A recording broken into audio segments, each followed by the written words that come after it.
مسجدوں کے قیام کا مقصد انسانیت کو جوڑنا، مسجدوں کے قیام کا مقصد محبت کو پروان چڑھانا، مسجدوں کے قیام کا مقصد انسانیت کی خدمت کرنا، مسجدوں کے قیام کا مقصد دل کے اندر محبت کا احساس پیدا کرنا، مسجدوں کے قیام کا مقصد ایک ایسی فوج کو تیار کرنا ہے جو چلے تو اس کے کردار کو دیکھ کر کے لوگ کہیں کہ کوئی قوم جا رہی ہے، جو بولے تو اس کی زبان کے اندر چھپی ہوئی شیرینی محبت مٹھاس کو دیکھ کر کے لوگ کہیں کہ یہ کہاں سے سیکھ کر کے آتے ہیں جو اتنی محبتیں تقسیم کرتے ہیں۔ مسجدوں کا مقصد محبتیں تقسیم کرنا ہے، نفرتیں بانٹنا نہیں۔ الحمدللہ رب العالمین، الصلاة والسلام علی سید المرسلین، اما بعد، اعوذ باللہ من الشیطان الرجیم، بسم اللہ الرحمن الرحیم۔ یعتذرون الیکم اذا رجعتم الیہم قل لا تعتذروا لن نؤمن لكم قد نبأنا الله من أخباركم وسيرى الله عملكم ورسوله ثم تردون إلى عالم الغيب والشهادة فينبئكم بما كنتم تعملون سيحلفون بالله لكم إذا انقلبتم إليهم لتعرضوا فاعرضوا عنهم إن أمر السوء ومأواهم جهنم جزاء بما كانوا يكسبون۔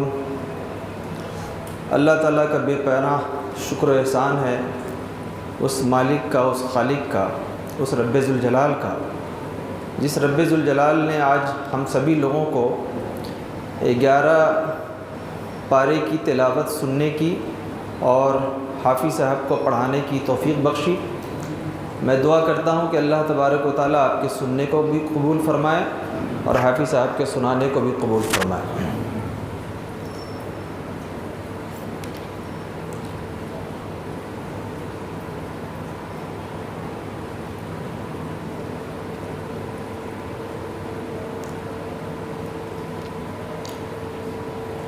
یہ سورہ توبہ چل رہی ہے اور پھر 11 پارہ میں آگے چل کر کے ہم لوگ سورہ یونس کی شروعات بھی ہے۔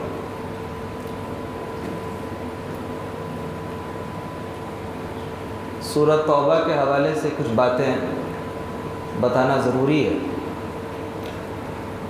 اس سورت کے اندر بقیہ باتیں جو کل بتائی تھی اور کچھ باتیں اور ہیں باقی ہیں۔ اس سورت کے اندر 5 مقامات پر 55 اللہ تبارک و تعالیٰ نے منافقوں کی 55 صفات گنوائی، 55 صفات، 55۔ میں نے اب تک جہاں تک مطالعہ کیا ہے، ایک جگہ پر ایک صورت میں کسی قوم کی اتنی صفات کا ذکر غالباً نہیں ہے۔ اب وہ ساری صفات کون ہیں؟ وہ اس کی بےہودگی، نالائقی، افتراء پردازی، نفرت کو ہوا دینا، انسانیت کی جڑیں کھوکھلی کرنا اور جو بھی شیطانی اعمال ہو سکتے ہیں ان کا ذکر ہے۔ اور اس سورت کے اندر لفظ توبہ کا ذکر 17 بار، کتنی مرتبہ ہے؟ 17 بار۔ اور کمال حیرت کی بات یہ ہے کہ ہم لوگ فجر کی نماز سے لے کر عشاء کی نماز تک جو فرض نمازیں پڑھتے ہیں ان تمام نمازوں کے رکعت کی تعداد بھی کتنی ہے؟ 17 ہے۔ یہ کوئی یوں ہی اتفاق نہیں ہے، شریعت میں کوئی چیز اتفاق نہیں ہوتی۔ اللہ تبارک و تعالیٰ کسی نہ کسی مصلحت کے تحت کسی چیز کو بیان کرتا ہے۔ کیا مطلب؟ مطلب یہ ہوا کہ جب ہم 5 وقت کی نماز پڑھتے ہیں تو ہر نماز میں سورہ فاتحہ کی تلاوت کرتے ہیں، اللہ تبارک و تعالیٰ کی تحمید، تعریف، حمد و ثنا کے بعد اللہ سے ہم عاجزی و انکساری کی دعا کرتے ہیں، ایاک نعبد و ایاک نستعین، جو پچھلے پارے کی تفسیر میں بیان کر چکا ہوں۔ ساتھ ہی اللہ تبارک و تعالیٰ سے ہم بہت عاجزی کے ساتھ یہ دعا بھی کرتے ہیں کہ اللہ جو قومیں تباہ ہو چکی ہیں یا تیرا عذاب جن پر نازل ہوا ہے اس سے محفوظ رکھنا، ان لوگوں کے غضب، ویسے عذاب سے اور ویسے غضب سے محفوظ رکھنا۔ تو یہ دراصل اللہ تبارک و تعالیٰ سے عاجزی و اظہار کے ساتھ جو ہم اللہ سے صحیح راستے پر چلنے کی دعا مانگتے ہیں ہر رکعت میں، تو یہ دراصل اللہ تبارک و تعالیٰ سے قرب کے لیے ہماری ایک کوشش ہوتی ہے عاجزانہ انکسارانہ۔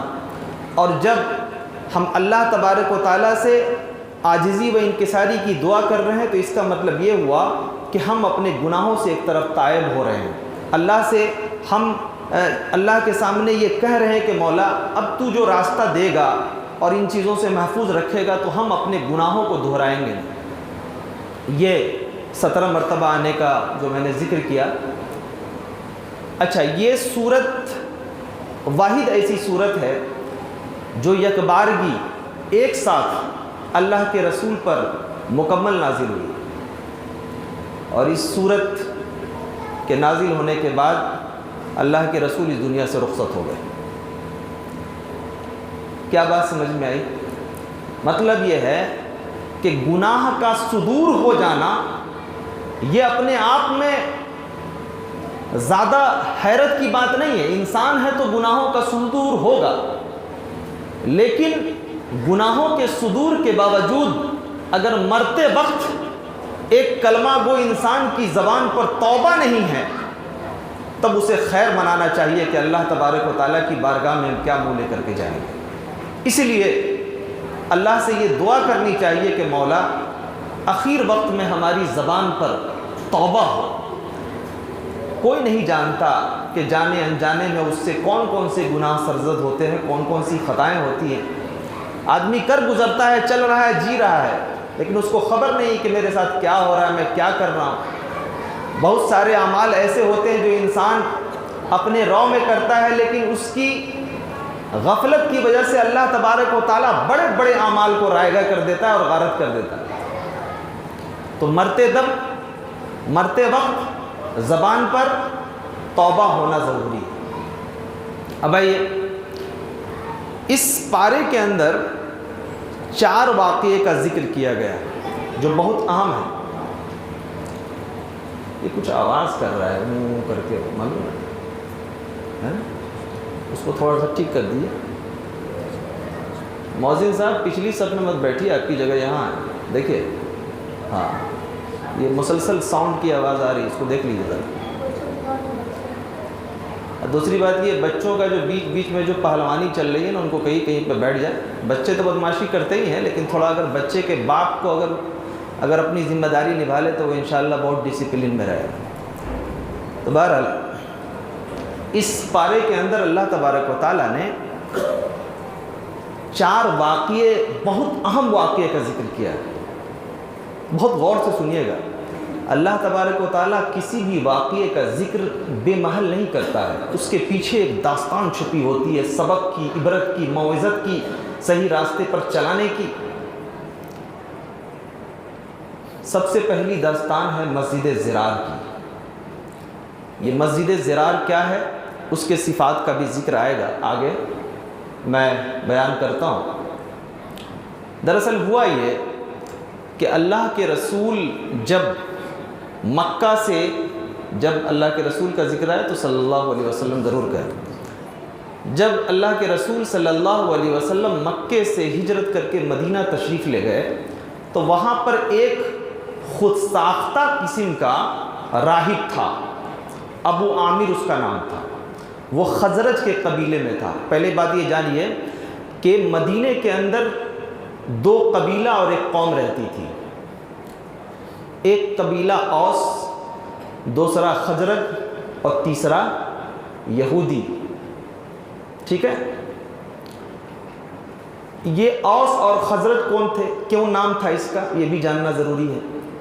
یہ دراصل ایک ملک میں سبا ملک کا نام تھا، وہاں جب تباہی ہوئی تو وہاں سے یہ سارے کے سارے لوگ 2 بھائی تھے جو وہاں سے بھاگ کر کے اپنی جان بچا کر کے مدینے میں چلے آئے تھے۔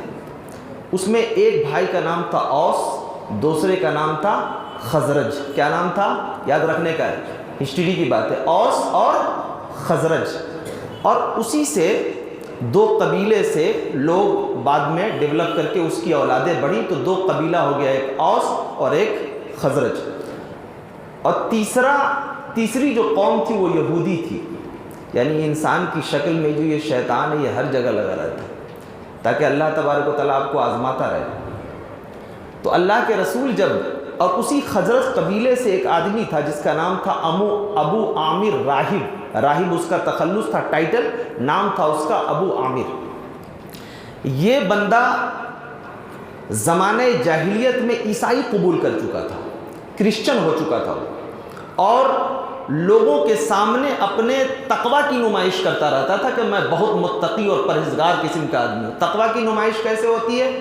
آنکھوں میں سرما، ہاتھ میں تسبیح، چہرے پر نورانی داڑھی، پیجامہ ٹکنے سے گھٹنے سے نیچے، ٹکنے سے نیچے لٹکتا ہوا، وہ جبہ وہ قبہ، بدن سے خوشبو پھوٹتی ہوئی، اور بلا ضرورت بھی اللہ اللہ کی صدائیں بلند کرتے ہوئے، یہ تقوی کی نمائش ہو گئی۔ اب میں یہ نہیں بتاؤں گا کہ یہ کون لوگ کرتے ہیں، آپ لوگ آنکھ والے سمجھ سکتے ہیں کہ کہاں کہاں یہ چلتا رہتا ہے۔ تو وہ ابو عامر جو تھا، تو وہ مطلب لوگوں کو ایک طرح سے اس کی آنکھوں میں دھول جھونک کر کے لوگوں کو اپنا مرید بنایا ہوا تھا، اور یہ خدشہ لاحق تھا کہ بہت جلد اس کے اس بکواس پنی کی وجہ سے، یا اس کے اس دکھاوے کی وجہ سے، یا اس کے اس ڈھونگی چال کی وجہ سے، یا ایکٹنگ کی وجہ سے کہہ سکتے ہیں آپ، بہت جلد یہ ممکن تھا کہ اس کے سر پہ سونے کا تاج رکھا جاتا۔ اب ایک آدمی کو دیکھیے، اسی لیے کارل مارکس نے ایک جگہ لکھا ہے کہ یہ جو مذہب ہے دراصل اس کا اپنا خیال ہے، میں اس کی تائید نہیں کرتا ہوں، میں ایک بات بتانا چاہ رہا ہوں، چونکہ اس کے پاس تو اسلام نہیں تھا، تو اپنے حساب سے کارل مارکس لکھتا ہے کہ مذہب دراصل افیم کی طرح ہے۔ جس طرح کسی آدمی کو آپ بھانگ کھلا دیجئے، نشے کی چیز، تو وہ اپنے ہوش حواس میں نہیں رہتا ہے، تو مذہب کا جام پلا کر کے، آنکھوں میں دھول جھونک کر کے بڑی آسانی سے لوگ اپنا الو سیدھا کر لیتے۔ تو یہ دیکھیے، جب لوگوں نے اس کو دیکھا ظاہری طور پہ کہ بڑا تقوی شعار نظر آ رہا ہے، تو لوگوں نے یہ طے کر لیا کہ اب اس کے سر پہ سونے کا تاج رکھ دیا جائے گا، یعنی اس کے اوپر لوگ یہ بیعت کر لیں گے کہ اب یہی ہمارا پیر ہے، اس کو پیر ماننے والے۔ ایک چیز اور سمجھنے کی ہے کہ یہ جو یہودی تھے مدینے کے اندر، یہ ہمیشہ یہ اوس اور خزرج کو لڑا کے رکھتے تھے، آپس میں خوب لڑاتے رہتے تھے، اور لڑاتے بھی تھے، اور دونوں کو اگر اسلحوں کی ضرورت پڑتی تھی تو وہ اسلحہ بھی دے دیتے تھے دونوں پارٹی کے لوگوں کو۔ اور حیرت تو یہ ہے کہ مورخین نے لکھا ہے کہ یہ دونوں قومیں عداوت میں اتنی پاگل ہو گئی تھی کہ جب ان کے پاس ساز و سامان لڑنے کا ختم ہو جاتا تھا تو اپنی بیوی تک کو گروی رکھ دیتے تھے اسلحہ خریدنے کے چکر میں۔ یہودی ایسا کیوں کر رہے تھے کہ اگر ان لوگوں کو زیادہ آزادی دے دی، اپنی طبیعت سے جیتے رہیں گے، تو کل ہو کے حقوق مانگیں گے، حق مانگیں گے، اپنے رائٹ کا مطالبہ کریں گے کہ ہمارا حق ہے، ہم بھی یہاں رہتے ہیں۔ کیا ہو رہے ہیں اپنے ملک میں، ہندوستان میں دیکھ رہے ہو، ہندو مسلمان لڑا کر کے رکھا ہے، اس لیے کہ جب لڑتے رہو گے تو آپ یہ نہیں بولو گے کہ میرے پیٹ میں اناج کی ضرورت ہے، میرے جسم پہ کپڑے کی ضرورت ہے، راستے میں سڑک کی ضرورت ہے، بجلی کی ضرورت ہے، مکان کی ضرورت ہے، روزگار کی ضرورت ہے۔ یہ کیا ہے؟ یہ لڑانا ہو۔ دراصل یہ جو لوگ بھی ایسا کام کر رہے ہیں یہ یہودی صفات لوگ ہیں۔ مجھے تو لگتا ہے کہ بہت غور سے ان لوگوں نے یہودیوں کی ہسٹری کو پڑھا ہے۔ ایک بڑی موٹی سی کتاب ہے، عربی سے ایک صاحب نے ترجمہ کیا، نظم الحفیظ ندوی صاحب نظرۃ العلماء لکھنؤ کے بڑے سینئر ٹیچر ہیں، انہوں نے پورے ڈیٹیل میں لکھا ہے اس قوم کی پوری فتنہ پروری کو جو اس وقت پورے میڈیا کے اوپر، جو پوری میڈیا پوری دنیا میں دیکھتے ہیں اس کا دسترس ہے، اس کا قبضہ ہے، ہر اعتبار سے ٹیکنیکل میدان میں زندگی کے جتنے بھی فلسفے گڑھے جاتے ہیں، سیاسی اعتبار سے، ملکی اعتبار سے، یہ قومیں پوری آئیڈیالوجی بناتی ہے اور یہ چاہتی ہے کہ کسی طرح سے پوری انسانیت کو انگیج کر کے، پریشان کر کے اور مصیبت میں گھیر کر کے رکھے۔ تو یہ آپس میں لڑاتے رہتے ہیں۔ تو ابو عامر راہب جو تھا، اس کو پتا چلا کہ بھئی مدینے سے ایک شخص یہاں آ گیا ہے اور لوگ اس کے معتقد ہو گئے، تو اب اس کو بڑی جلن محسوس ہوئی۔ اب دیکھیں نا، جب کوئی بھی حق اور اچھی، شاید ہمارے بزرگوں جو دنیا سے جا چکے ہیں، جنہوں نے توحید کا چراغ اس سرزمین پہ روشن کیا تھا، انہیں اس بات کا بخوبی احساس ہوگا کہ جب انہوں نے پہلی مرتبہ یہ کہا ہوگا کہ ہم یہ خود ساختہ اقوال اور بزرگوں کی داستانوں کنارے کرتے ہیں، رسول کائنات کی حدیث کو تسلیم کرتے ہیں، تو ان بزرگوں نے کتنی قربانیاں دی ہوں گی، کتنے تن سہے ہوں گے۔ میں بھی جانتا ہوں، میں بھی اسی قبیلے کا، میں اپنے خاندان کا، اپنے گھر کا، اپنی اس بستی کا سب سے پہلا اہل حدیث ہوں، اس لیے میں اس بات کو اتنے کانفیڈنس اور اعتماد سے بولتا ہوں، یوں ہی نہیں بولتا ہوں، زندگی کو بہت محسوس کیا میں نے۔ تو وہ سوچا کہ اب یہ آ گیا ہے تو میری تو دکان بند ہو جائے گی، اب کرے کیا؟ اب وہ پیچھے لگا رہتا تھا، سازش کرتا رہتا تھا، کبھی کچھ۔ ابھی دیکھو، ابھی اگر آپ کسی نئی چیز کو اگر بتاؤ گے لوگوں کے سامنے، تو سب سے بڑی پرابلم انہی لوگوں کو ہونے لگتی ہے جو لمبی ٹوپی لگا کر کے خانقاہوں میں بیٹھ کر کے، اور جیسے لگتا ہے کہ انہوں نے جنت اور جہنم کا سرٹیفکیٹ بانٹنے کی گارنٹی لے کر کے رکھی ہے، جس کو چاہتے جنتی بنا دیتے، جس کو چاہتے جہنمی بنا دیتے۔ کیا ہوتا ہے؟ سب سے زیادہ انہی کو پرابلم ہوتی ہے۔ جب صفائی آتی ہے، اچھائی آتی ہے۔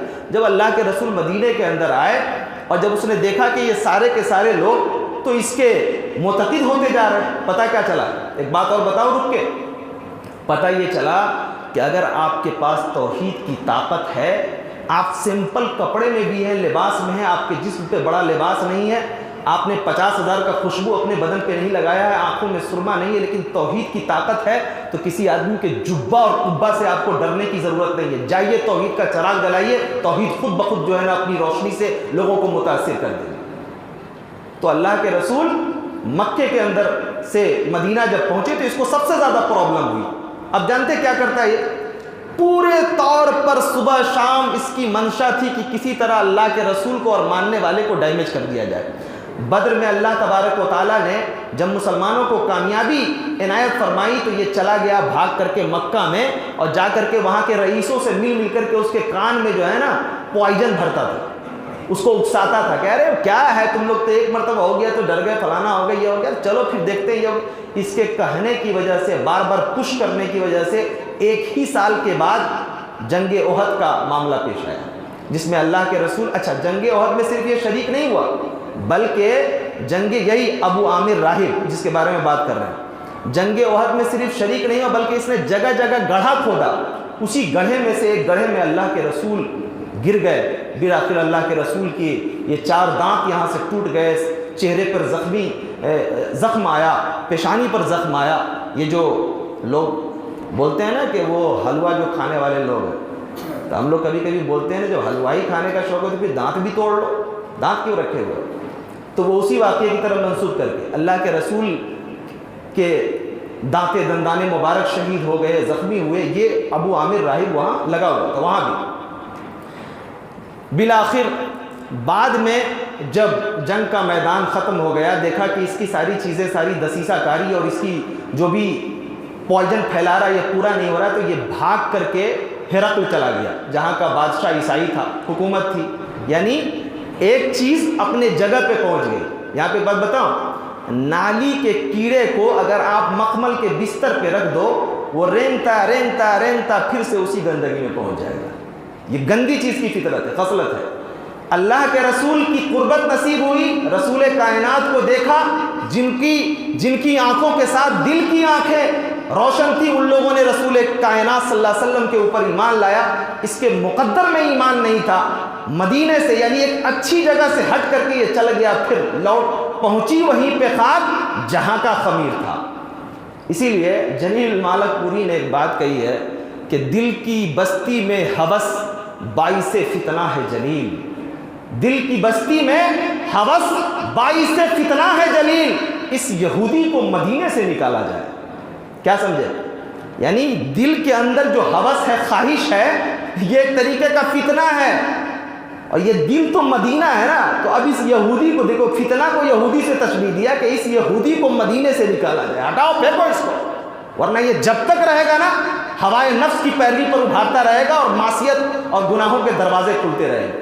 یہ ہرقل بھاگ گیا، بھاگنے کے بعد وہاں بھی جا کر کے بادشاہ کو اکساتا رہتا تھا کہ لڑو ان لوگوں سے، اور وہاں جب وہ پہنچا تو پہنچنے کے بعد اکسایا، اور اس کے جو ماننے والے تھے ان لوگوں سے اس سے خط و کتابت کا سلسلہ جاری تھا۔ ان لوگوں نے یہ طے کیا کہ بھائی یہاں پر مدینے کے اندر ایسا کرو کہ ایک مسجد کی بنیاد ڈالو، اور اس مسجد کے اندر اللہ کے رسول سے نماز کی ابتدا ہم کروا دیں گے، لیکن ہمارا جو مقصد ہوگا وہ یہ ہوگا کہ ہم مسلمانوں کے بیچ دراڑ ڈالیں، یہاں سے فتنے کی ابتدا کریں، جو بھی اسلام دشمن ہو ہم اس کو شرن دے، پناہ دیں، یہاں رکھیں، اور ہمارا کام صرف مسلمانوں کی جڑیں کھودنا رہے گا اور مسجد کی بنیاد ڈال دی جائے اور اللہ کے رسول سے نماز۔ اسی مسجد کی خصوصیت کا ذکر کرتے ہوئے اللہ نے فرمایا وَالَّذِينَ اتَّخَذُوا مَسْجِدًا ضِرَارًا وَكُفْرًا وَتَفْرِيقًا بَيْنَ الْمُؤْمِنِينَ وَإِرْصَادًا لِمَنْ حَارَبَ اللَّهَ وَرَسُولَهُ۔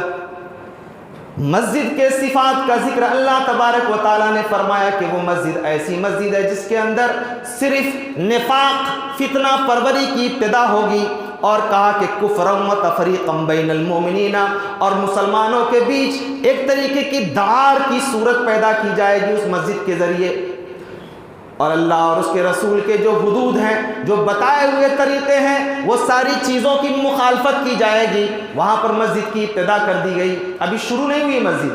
اللہ کے رسول کو یہ معلوم ہوا کہ ہرقل کا بادشاہ جو ہے وہ مدینے پہ چڑھائی کی تیاری کر رہا ہے۔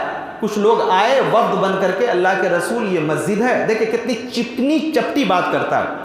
یہاں پر لکھا ہوا ہے وَلَيَحْلِفُنَّ إِنْ أَرَدْنَا إِلَّا الْحُسْنَى، قسم کھا کر کے ان لوگوں نے کہا کہ یہ جو مسجد ہم لوگوں نے بنوائی ہے نا، اس کا مقصد یہ ہے کہ وہ جو بیمار پریشان لوگ ہیں جن کو جانے میں پریشانی ہوتی ہے وہ یہاں پہ نماز آسانی سے پڑھ لیں گے۔ میں یہ چاہتا ہوں کہ آپ ابتدا کریے، اس کو ہندی میں بولتے ہیں کہ شبھ آرمبھ، یعنی حسن ابتدا، خوبصورت ابتدا آغاز ہو جائے اور اس کے بعد پھر ہم لوگ نماز پڑھیں گے اس کے اندر۔ اللہ کے رسول نے کہا کہ دیکھو ابھی ہم غزوہ تبوک کی تیاری کر رہے ہیں، ٹھیک ہے؟ غزوہ تبوک سن 9 ہجری رجب کے مہینے میں جمعرات کے دن اللہ کے رسول یہ غزوہ تبوک پیش آئے۔ اللہ کے رسول جانے کی تیاری کر رہے تھے اور وہ آ کر کے بولا، اللہ کے رسول نے کہا کہ دیکھو ابھی ہم جنگ میں جا رہے ہیں، ٹھیک ہے نا، جب جنگ سے واپس آ جائیں گے تب انشاءاللہ ہم اس کی ابتدا کر دیں۔ کتنے بھولے اللہ کے رسول تھے نا۔ نفاق جب معلوم تھا، بلکہ آپ کو بات لمبی نہیں ہوگی ورنہ بات لمبی ہو جائے گی، کہ اللہ کے رسول نے باضابطہ اپنے ایک صحابی کو بتا دیا تھا کہ کون کون منافق لوگ ہیں، دیکھو یہ لوگ۔ تو حضرت عمر ان کے طاق میں لگے رہتے تھے، دیکھتے تھے کہ وہ جس جنازے میں شریک نہیں ہوتے حضرت عمر بھی اس جنازے میں شریک نہیں ہوتے تھے کہ اس کا اچھا اسی صحابی کو اللہ کے رسول نے بتایا تھا، دوسرے کو اس کو خبر نہیں دی تھی۔ حضرت عمر کو معلوم تھا کہ ان کو پتہ ہے، تو وہ طاق میں رہتے تھے کہ کسی کی موت ہوئی تو وہ دیکھتے تھے کہ وہ شامل ہوئے یا نہیں شامل ہوئے، دیکھیں نہیں شامل ہوئے تو جاتے ہی نہیں تھے۔ تو دیکھیں اللہ کے رسول نے کہا کہ ہم غزوہ تبوک سے واپس آتے ہیں، اس کے بعد اس کی ابتدا کر دیں گے۔ اللہ کے رسول 30,000 کا لشکر جرار ایمانی طاقت سے لبریز ہو کر کے تبوک کے میدان میں جمع ہو گیا۔ مسلمانوں کی ایک بڑی تعداد تھی، اس سے پہلے مسلمانوں کی اتنی بڑی تعداد کفر سے لڑنے کے لیے کھڑی نہیں ہوئی تھی۔ 30,000 کی تعداد ہے۔ اللہ کے رسول نے کہا کہ ہم گھر میں بیٹھ کر کے مقابلہ نہیں کریں گے، میدان میں مقابلہ کریں گے، 2 ہاتھ ہو جائے، دیکھنا ہے زور کتنا بازو قاتل میں، دیکھ لیں گے کیا ہوتا ہے۔ میدان میں مقابلہ ہوا، اللہ کے رسول کو اللہ تبارک و تعالیٰ نے کامیابی سے نوازا، مسلمانوں کو فتح و نصرت نصیب ہوئی۔ اللہ کے رسول واپس آئے اور آنے کے بعد ایک مقام مدینہ سے پہلے تھا جس مقام کا نام تھا ذی امان، وہاں پر اللہ کے رسول نے اپنے ساتھیوں کے ساتھ پڑاؤ ڈالا، ٹھیک ہے؟ ارادہ ہے کہ جب جائیں گے تو وہاں پر اس مسجد زرار میں جا کر کے نماز کی ابتدا کر دیں گے۔ اب دیکھیے اللہ تبارک و تعالیٰ کیا فرماتا ہے، آرام فرما ہے اللہ کے رسول، جبرائیل امین آسمان دنیا سے رسول اعظم صلی اللہ علیہ وسلم کے پاس آتے ہیں، کیا کہتے ہیں؟ لا تقم فیہ ابدا لمسجد اسس علی التقوی من اول یوم حق ان تقوم فیہ رجال یحبون ان یتطہروا واللہ یحب المطہرین۔ حضرت جبرائیل امین نے کہا کہ اے اللہ کے رسول لا تقم فیہ ابدا، اے اللہ کے رسول اس مسجد میں آپ کو نماز نہیں پڑھانی ہے، اس لیے کہ اس کا آغاز، اس کا قیام، اس کی بنیاد تقوی کے اوپر نہیں ہے، یعنی جن لوگوں نے اس کی بنیاد ڈالی ہے اس کا مقصد نفاق ہے، مسلمانوں کی جڑیں کھودنا ہے۔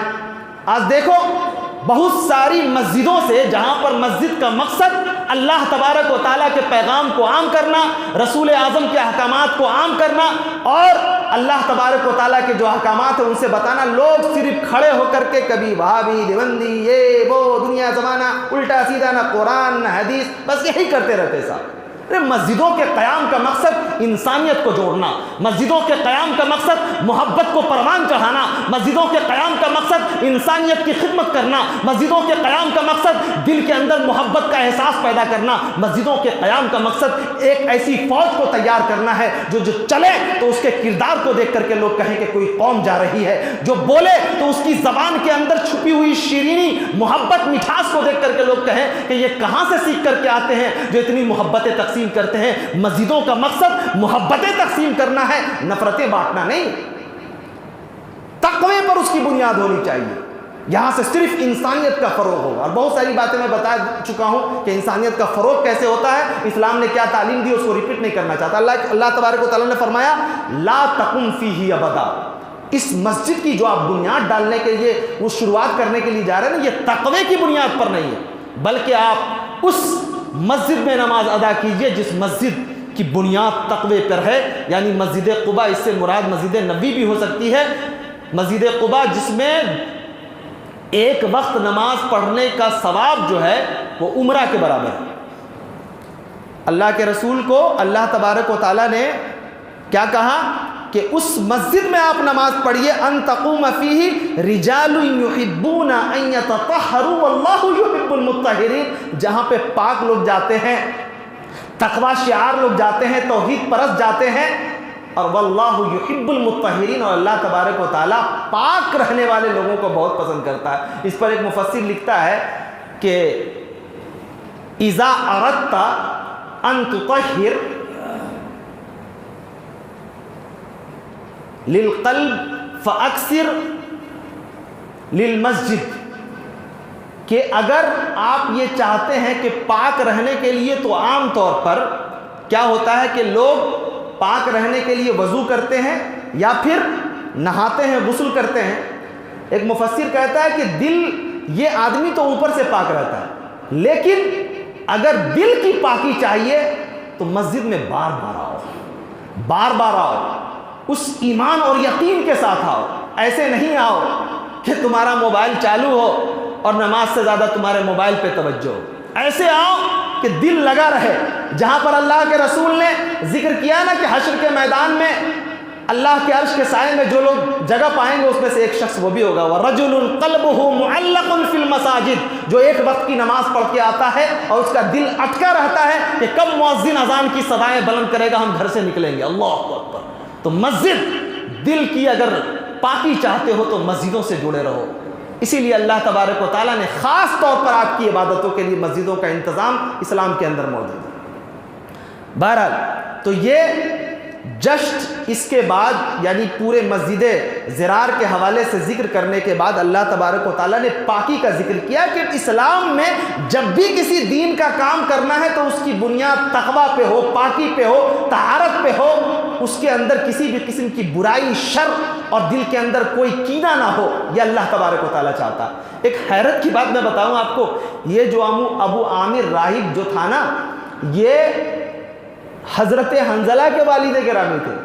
حضرت حنظلہ کا نام سنا آپ نے، بارہ آپ نے سنا ہوگا، وہ جوان صحابی، پہلی رات تھی، بیوی موجود ہے، جنگ سے اعلان ہوا اور گھر سے نکل پڑے طوفان اور آندھی کی طرح، پاکی بھی حاصل کرنے کی نوبت نہ ملی حضرت حنظلہ۔ باپ نے بھی رسول کو دیکھا تھا، بیٹے نے بھی رسول کو دیکھا تھا، حق کا احساس بیٹے کے اندر جاگا ہے، تو خوبصورت بیوی کی آغوش میں آرام کرنے کے باوجود جب رسول کے منادی نے آواز دے دی ہے، تب بیوی کا وہ خوبصورت بستر اور اس کا وہ ماحول چبھنے لگا ہے، جنگ کا میدان پھولوں کا بستر دکھائی دینے لگا ہے۔ نکلتے ہیں اور سبحان اللہ ثم الحمدللہ ثم سبحان اللہ، جنگ کا میدان ختم ہوتا ہے، لوگ تلاشتے ہیں کہاں ہے، ایمان کی روشنی ملی تھی نا، اللہ نے کتنا سکون دیا ہے، جہاں تھے وہی ہے۔ ایمان کی روشنی سے اس کے باپ نے فرار اختیار کی، ملک چھوڑ کر کے بھاگ گیا۔ جنگ کے میدان میں لوگ تلاش رہے ہیں کہ یہ حنظلہ کہاں ہے، بھائی کہاں ہے؟ دیکھا کہ اللہ اکبر، ایک شخص ہے، بارش بھی نہیں ہوئی ہے پانی کا انتظام بھی نہیں ہوا ہے، لیکن جب قریب گئے تو دیکھا کہ اس کے بدن سے پانی ٹپک رہا ہے۔ لوگوں نے حیرت سے پوچھا اے اللہ کے رسول یہ پانی ٹپکنے کا منظر، بارش تو نہیں ہوئی ہے؟ رسول اعظم نے فرمایا تم نہیں جانتے ہو، فرشتوں کی جماعت نے اٹھا کر کے غسل دیا اسے۔ جس کو فرشتوں کی جماعت غسل دے اس کے عزت احترام اور اس کے مقام کا کیا کہنا، سبحان اللہ۔ جب اس کو سوچئے کہ فرشتے کسی کو اٹھا کر کے مطلب غسل دے، اس انسان کے مقام کا کیا کہنا۔ زندگی ملی تھی، شادی بھی ہوئی، لیکن اللہ اکبر کیا جذبہ تھا اس دور کی عورتوں کا، کس کلیجے سے بیوی نے رخصت کیا ہوگا اپنے شوہر کو، ایمان کی چنگاری کس حد تک اس کے سینے میں ہوگی۔ آج کل کی بیوی گھر سے جائیے، آپ بس اڈے تک نہیں پہنچیے 50 مرتبہ فون کرے گی، 50 مرتبہ فون کرے گی، آپ کو سفر کی صحبت سے زیادہ اس کے فون سے ٹینشن ہونے لگتا ہے۔ بتا دیا بھائی آ جائیں گے تو آ جائیں گے، کہا کہ جا رہے ہو نا جاؤ، اگر تم لڑتے لڑتے شہید ہو گئے تو میں یہ سمجھوں گی کہ شہید حنظلہ کی بیوہ ہوں، لیکن اگر لڑ کر کے واپس آ گئے تو میں کہوں گی کہ میں غازی حنظلہ کی بیوی ہوں۔ یہ مقام اور مرتبہ ہے۔ تو ایمان کی روشنی سے باپ محروم، ایمان کی روشنی اللہ تبارک و تعالیٰ نے حضرت حنظلہ کو عنایت کی تو اتنا مقام بلند کیا۔ صحیح بخاری کے اندر ایک لقب دیا گیا غسیل الملائکہ، ایسا شخص جسے فرشتوں نے غسل دیا، سبحان اللہ۔ تو اللہ سے دعا کیجئے کہ اللہ تبارک و تعالیٰ آپ کو بھی ان لوگوں کی صحبت جنت میں نصیب فرمائے۔ آگے ایک واقعے کا اور ذکر ہے قرآن حکیم کے اندر، ایک وَعَلَى الثَّلَاثَةِ الَّذِينَ خُلِّفُوا حَتَّى إِذَا ضَاقَتْ عَلَيْهِمُ الْأَرْضُ بِمَا رَحُبَتْ۔ جنگ تبوک میں جو لوگ گئے تھے مدینے سے، تو اس میں جب اللہ کے رسول واپس آئے تو جو منافقین اس میں نہیں جا سکے وہ آ کر کے اپنا منہ چہرہ مورا بنا کر کے، دیکھیے میں نہیں جا سکا ہوں، پریشانی تھی، بیوی بیمار تھی، میری طبیعت خراب تھی، فلانا جو آیا عذر پیش کر کے اپنا سب چلا گیا۔ اللہ کے رسول بھی رحم دل چھوڑ دیا انہوں نے۔ 3 لوگ ایسے تھے جو جب مسلمان نکلنے لگے، یہ ایمان والے لوگ تھے۔ وہ 3 لوگ کون تھے؟ کعب ابن مالک ایک، مرارہ ابن ربی دوسرے تھے، اور ایک صحابی اور تھے غالباً عمرو بن امیہ، ہلال ابن امیہ۔ یہ 3 لوگ تھے، یہ تینوں لوگ مدینے کے اندر رہ گئے تھے، جا نہیں پائے تھے۔ اب دیکھیے جب وہ جا نہیں سکے تو انہوں نے کیا سوچا کہ میرے پاس گھوڑا ہے، بیٹھ کے سوار ہو کر کے نکل جائیں گے، کوئی دقت نہیں ہوگی، آرام سے چلے جائیں گے۔ عام طور پہ لوگ سوچتے ہیں نا ٹھیک ہے پیدل لوگ جا رہے تو جا رہے ہیں، کیا سمجھ میں بات آئی؟ جب کسی مشن کے تکمیل کے لیے جب پوری جماعت ایک ساتھ کسی آواز پر اور کسی طریقے پر لبیک کہہ چکی ہے تو آپ کو اپنے دماغ سے ایک نیا قسم کا کنیکشن نہیں لگانا ہے یا تدبیر نہیں سوچنی ہے، چل رہے تو چل رہے۔ لیکن یہ 3 لوگ تھے پیچھے رہ گئے اور جا نہیں سکے۔ انہوں نے آ کر کے اللہ کے رسول کے، دیکھیں صحابہ کتنے مطلب سادہ دل تھے، دل میں جو تھا وہی کہا۔ سب بچ رہے تھے، یہ بھی آ کے عذر پیش کر دیتے، یہ تھا پرابلم وہ تھا پرابلم، کچھ نہیں کہا۔ اے اللہ کے رسول ہم کوئی عذر بیان نہیں کریں گے آپ کے سامنے۔ کتنے کھڑے اور کھوٹے لوگ تھے، بغیر کسی انجام کی پرواہ کیے ہوئے وہی بولتے تھے جو صداقت ہوتی۔ کہا اللہ کے رسول مسئلہ یہ ہے ہم اپنی سستی اور کاہلی کی وجہ سے نہیں جا سکے، اس لیے ہم کوئی عذر پیش نہیں کریں گے۔ اللہ کے رسول نے فرمایا کہ تمہارے معاملے کو ہم اللہ پہ چھوڑتے ہیں۔ اب دیکھیے اللہ پہ معاملہ چھوڑ دیا گیا۔ 40 دن تک اللہ کے رسول نے لوگوں کو، 50 دن تک مسلسل لوگوں سے کہا اللہ کے رسول نے کہ ان لوگوں کا سوشل بائیکاٹ کر دیا جاتا، کوئی اس سے بات نہیں کرے گا، کوئی اس سے لین دین نہیں کرے گا، کوئی رشتہ داری نہیں نبھائے گا، کوئی ہمدردی نہیں نبھائے گا۔ 40 دن کے بعد جب 40 دن ہو گیا نا تو اتنا ہی نہیں، اللہ کے رسول نے ان کو اب ان کی بیویوں سے الگ کر دیا۔ سب لوگ الگ تھے، بیوی سے تو کم سے کم اکیلے میں بیٹھ کر کے آدمی چپکے بات کر لیتا، تو وہ بھی معاملہ ختم ہو گیا۔ کہا سب میکے چلے جاؤ۔ کیا گزری ہوگی ان لوگوں پہ۔ حضرت کعب بن مالک کا بڑا واقعہ جب پڑھتا ہوں یا اگر سنانے کا اگر محل رہتا ہے تو بالکل ایک دم طبیعت رونے لگتی، چپکے دیکھتے رہتے تھے کہ اللہ کے رسول کہیں غلطی سے بھی اللہ کے رسول کی محبت کی نظر میرے اوپر تو پڑ رہی۔ جب کسی انسان سے کوئی انسان بہت محبت کرتا ہے تو تاک میں بیٹھا رہتا ہے کہ شاید وہ تھوڑا سا کنکھیوں سے بھی دیکھے گا تو ہم سائیکولوجیکلی یہ پرکھیں گے کہ شاید میرے تعلق سے کچھ نرمی پیدا ہوئی۔ کتنے جذباتی تھے صحابہ کرام، پریشان رہتے تھے، بالکل سوشل بائیکاٹ کر دیا، بیوی بھی الگ کر دی گئی، لیکن سارے لوگوں کی جدائی گوارا ہے، لیکن اللہ کے رسول کی بے رخی صحابہ کرام کو گوارا نہیں، پریشان ہے بالکل۔ اس کے بعد اللہ تبارک و تعالیٰ نے آسمان سے ان کی برات کے لیے آیت نازل کی۔ اس کے بعد پھر اللہ کے رسول نے ان کو یہ خوشخبری سنائی، اور بالآخر پھر انہوں نے رجوع کیا، پھر توبہ کیا۔ اللہ مسلسل وہ توبہ کرتے رہتے تھے۔ کیا وقت ہم لوگوں کی طرح سے نہیں ہے کہ غلطی ہو گئی تو کان میں ٹھیکی ڈال کر کے سو گئے۔ صحابہ بے چین رہتے تھے جب تک اس معاملے کا حل نہیں ہو جائے، دنیا ساری ایک طرف ہو جائے، لیکن اللہ اور اس کا رسول اگر خفا ہو گیا تو صحابہ کرام کی بے چینی دیکھنے کے لائق ہوتی تھی۔ کہاں ان کو نیند آنے والی ہے، کہاں کھانا کھانا ہے، کہاں سونا ہے، کچھ نہیں، دنیا کی کوئی چیز نہیں۔ سوشل بائیکاٹ ہو گیا، پورے لوگ بات نہیں کر رہے ہیں اسی سماج میں جن سے محبت تھی، بات تھی، گفتگو تھی۔ بیوی بھی الگ کر دی گئی، لیکن کسی کی وہ اتنی فکر نہیں ہے جتنی فکر میں پاگل ہو جا رہا ہے کہ رسول اعظم صلی اللہ علیہ وسلم کی کاش ایک نظر بھی اگر دیکھ لے پلٹ کر کے، کیا عالم رہا ہوگا صحابہ کا۔ پھر بعد میں اللہ تبارک و تعالیٰ نے ان کی برات میں آیتیں نازل کی۔ اس کے بعد دو واقعہ اور ہے جس کو مختصر میں بیان کرتا ہوں۔ وہ یہ ہے کہ حضرت یونس علیہ السلام کا ذکر آتا ہے کہ حضرت یونس علیہ السلام کو اللہ تبارک و تعالیٰ نے بھیجا ایک جگہ پر، عراق میں ایک جگہ ہے نینوا، کیا نام ہے؟ نینوا۔ وہاں پر دوسری جگہ ذکر ہے کہ جس قوم کے پاس، جس بستی میں بھیجا، وہاں پہ 1 لاکھ کی تعداد تھی لوگوں کی، اس پہ بھیجا کہ جا کر کے تم کو بلانا ہے اس قوم کو اسلام کی طرف، ایمان کی طرف۔ حضرت یونس علیہ السلام گئے، ان کو سمجھایا بجھایا، قوم نہیں مانی۔ اب وہ کیا ہوئے کہ ناراض ہو کر کے انہوں نے کہا دیا کہ دیکھو نہیں مانے ہو نا تو فلاں دن تمہارے اوپر عذاب آ جائے گا، اور اس کے بعد وہاں سے وہ واپس چلے گئے، بھاگ گئے۔ اب جو راستے میں جو لوگ آتے جاتے ملتے تھے نا، ان سے پوچھتے رہتے تھے کہ ہماری قوم پہ عذاب آیا کہ نہیں آیا، کوئی خبر نہیں مل رہی ہے صحیح سے۔ بیچ میں کسی صاحب نے کہا کہ عذاب آیا تھا، ٹل گیا۔ ان کی قوم جب بات نہیں مانی، اور جس دن عذاب کا اعلان کیا تھا حضرت یونس علیہ السلام نے، اس دن عذاب آیا، سر پہ منڈلانے لگا، قوم کو احساس ہو گیا کہ اب ہمارا معاملہ بڑے خطرے میں ہے۔ سارے کے سارے لوگ اپنے بیوی بچے ایون جانور تک کو لے کر کے ایک میدان میں کھڑے ہو گئے، اور اللہ سے رو رو کر کے تضرع اور خاکساری کے ساتھ کہ اللہ کتنا عظیم ہے، کتنا بڑا ہے۔ اس نہیں مانا، پیغمبر کو بھیجا، باتیں سمجھائی، نہیں سمجھ میں آئی، لیکن رجوع کیا تو اللہ کو رحم آ گیا۔ اللہ آخر وقت تک چاہتا ہے کہ بندہ ہم سے جڑ جائے۔ اللہ کی یہ منشا نہیں ہوتی ہے کہ ہم لوگوں کو تباہ کریں۔ دیکھا کہ دعا کیا، عذاب ٹل گیا۔ اب حضرت یونس علیہ السلام کو جب معلوم ہوا کہ عذاب ٹل گیا، تو اب دیکھیں یہاں پہ ایک عجیب سائیکلوجی بتائی جا رہی ہے۔ انہوں نے کہا کہ نہیں، میں واپس نہیں جاؤں گا، میری قوم نے میری بات، میں تو جا نہیں سکتا ہوں۔ جیسے کبھی کبھی کسی کو جھگڑا ہو جاتا ہے نا، ایمان والے ہیں، اسلام والے ہیں، ہاں ٹھیک ہے، سب کچھ ٹھیک ہے، کھانا کھا لیں گے سب کچھ، لیکن میں اس کے یہاں جا نہیں سکتا۔ یہ جانتے ہیں، یہ جو سائیکلوجی ہے، یہ ایک عجیب و غریب غیرت ہے۔ میں کون جانتا ہے کل ہو کے چلے جاؤ گے تم دنیا سے، کیا ہے تمہارے پاس کہ تمہارے جانے سے کچھ بگڑ جائے گا۔ یہ ایک سائیکلوجی ہے جس سائیکلوجی کا ایک طریقے سے نقصان ہوتا ہے سماج پر۔ آپ نہیں گئے تو آپ نے کون سی محبت دکھائی اور کون سا اتحاد کیا۔ یہ انسانی اور خاص طور سے ایمانی زندگی میں ایسا نہیں ہونا چاہیے۔ وہ بولے نہیں، میں نہیں جاؤں گا، میری قوم نے میری بات نہیں مانی۔ چلے گئے، جا کر کے کشتی پہ سوار ہوا، کشتی ڈامل ڈول ہونے لگی، لوگوں نے پکڑ کے ان کو سمندر میں پھینک دیا، بالآخر مچھلی کے پیٹ میں چلے گئے۔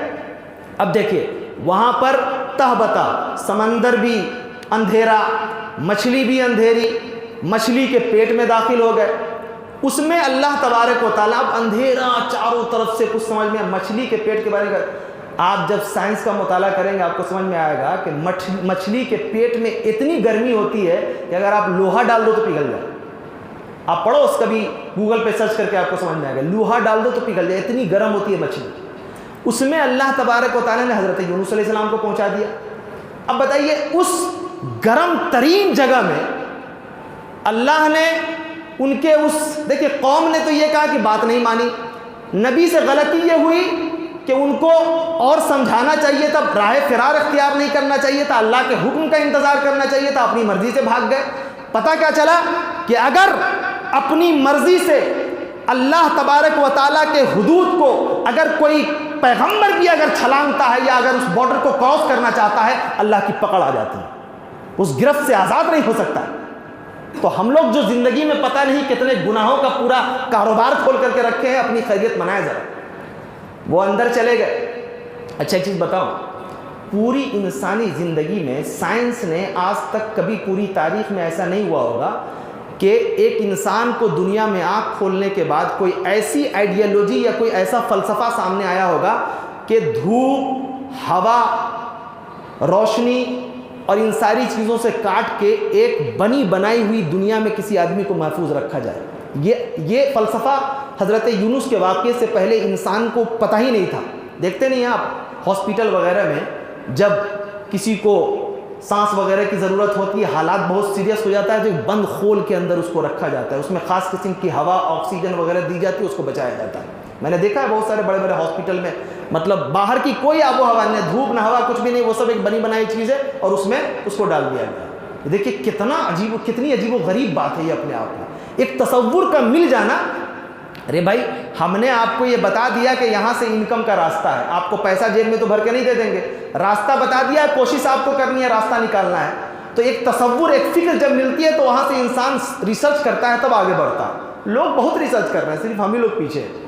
تو اللہ تبارک و تعالیٰ نے ان کو مچھلی کے پیٹ میں داخل کر دیا۔ اب وہ اندھیرے میں چلاتے ہیں لا الہ الا انت سبحانک انی کنت من الظالمین، اللہ سے رجوع کرتے ہیں، اللہ بہت ظلم ہو گیا میرے اوپر، میں ظالم ہوں، تیرے کہنے کے مطابق میں نہیں چلا، اے اللہ ہمیں محفوظ کر لے، بچا لے۔ لوگ دیواروں پہ لکھ کر کے رکھتے ہیں، یہ سمجھتے ہیں کہ یہ برکت کی چیز ہے، اس کا مفہوم پوری زندگی بھر نہیں جان پاتے۔ مفہوم کو سمجھ کر کے پڑھو۔ تو علامہ ابن تیمیہ رحمۃ اللہ علیہ نے ایک جگہ لکھا ہے، بلکہ علامہ ابن قیم نے، کہ پورے قرآن کو پڑھنے سے بہتر ہے کہ ایک آیت ڈھنگ سے سمجھ کر کے پڑھ لو، اس لیے کہ جو پڑھے وہ تم کو سمجھ میں نہیں آیا، جو سمجھ کر کے پڑھو گے تو وہ تمہاری زندگی میں داخل ہوگا۔ اور قرآن کا مقصد ہدایت ہے، قرآن کا مقصد صرف لپ سروس نہیں ہے۔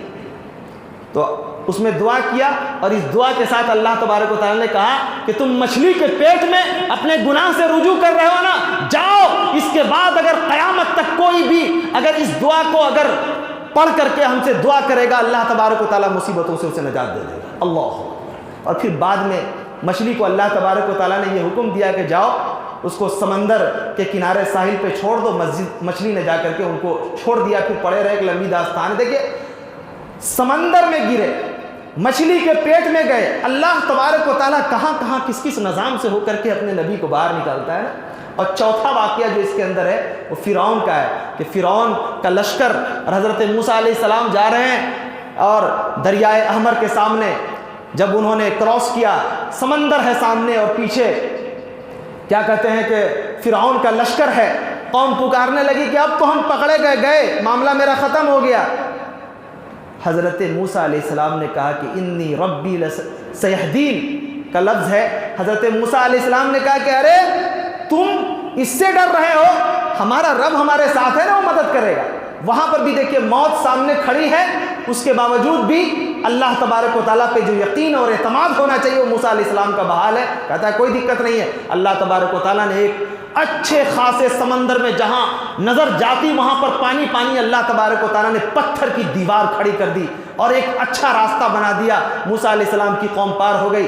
جب پیچھے سے جب یہ آئے تو بیچ میں ڈوب گئے، کہنے لگے، جب ڈوبنے لگے دیکھے کتنی بےہودہ قوم ہے، جب ڈوبنے لگی جانتے ہو کیا بولا؟ میں ایمان لاتا ہوں اس رب پر جو بنی اسرائیل کا رب ہے۔ کتنا ٹیڑھا گھما کر کے ہے نا بھائی، کان جب ادھر سے پکڑ سکتے ہیں تو ادھر سے پکڑنے کی کیا ضرورت ہے صاحب؟ سیدھے بولتا ہے نا، ایمان لاتا ہوں اس رب پہ جس نے سارے کائنات کو پیدا کیا، کہا ایمان لاتا ہوں اس رب پہ جو بنی اسرائیل کا رب ہے۔ وہاں پہ بھی دیکھو پھر اللہ تبارک و تعالیٰ نے اس کو غرق کر دیا اور کہا کہ تو میرے خلاف چلتا ہے، میرے نبی کے خلاف، قیامت تک تیری لاش کو عبرت بنا دوں گا۔ قاہرہ کے میوزیم میں جا کر کے دیکھیے، اللہ نے ایسا عبرت بنایا ہے اس کی لاش کو کہ لوگ کہتے ہیں کہ دوسرے لوگوں کی جو لاشیں ہیں اس پر تو میمی موجود ہے، لیکن وہ بغیر کسی پاؤڈر واؤڈر کے اس کی لاش کو اللہ نے محفوظ رکھا ہوا ہے، اور وہ پوری دنیا کے لیے باعث عبرت ہے۔ یہ کیا ہے؟ یہ سارے واقعات، ساری باتیں دراصل انسانی سائیکلوجی کو، واقعات کو، کہ زندگی کس موڑ پہ پہنچے تو آپ کو کیا روپ اختیار کرنا ہے، اللہ کے حدود کو پار نہیں کرنا ہے، کہیں بھی رہیے آپ اللہ کی پکڑ سے آزاد نہیں ہیں۔ یہ ساری باتیں مجموعی طور پر پیغام ان چاروں واقعات کے اندر اللہ تبارک و تعالیٰ نے ذکر کیا ہے۔ اللہ سے دعا کرتے ہیں کہ مولا کائنات ہم تمام لوگوں کو سننے سمجھنے سے زیادہ اس پہ عمل کرنے کی توفیق عطا فرما۔ وآخر دعوانا الحمدللہ رب العالمین۔